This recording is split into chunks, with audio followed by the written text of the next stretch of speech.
Ишгалжилер кечережек курултайда иштирак этмемеге. Бөле чағыровнен Меджлис рейсі Рифат Чубаров қырым татарларға мұражат етті. Оның сөздеріне көре бұл мұсылманлар курултайында Кремльге бойсынған қырым мұсылманлары діни идаресіні қанунилештірмеге істейлер. Октябрьнің 27-сінде кечерілежек топлашуда Ишгалжилерге бойсынған қырым муфтисі Эмирали Аблаевны қайрыдан тайынлейжеклер. Чүнкі оның векелетлері бұл сене екінленмек керек. Аблаевны 2013 сенесі қайта муфти оларақ тайынлеген еділер. Ишгалден сон о ишгалжилерінен ишбірлік япы башлады ве Кремльнің сиясетіне қол тұтты.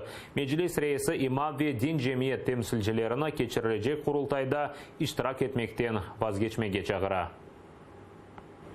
Це є намагання перетворити духовне управління мусульман Криму на чолі з Еміралі Аблаєва на такий формат нібито духовного і етнічного представництва кримських татар.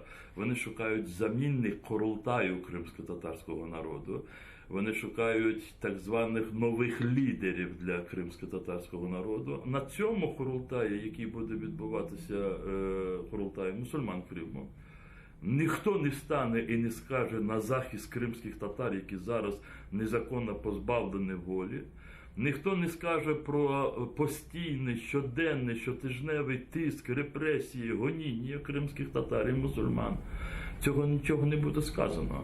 Значить, це виходить з того, що ці люди, чесні, які прийдуть під іншими якимись своїми, там, знаєте, міркуваннями на цей з'їзд, вони просто черговий раз будуть обмануті.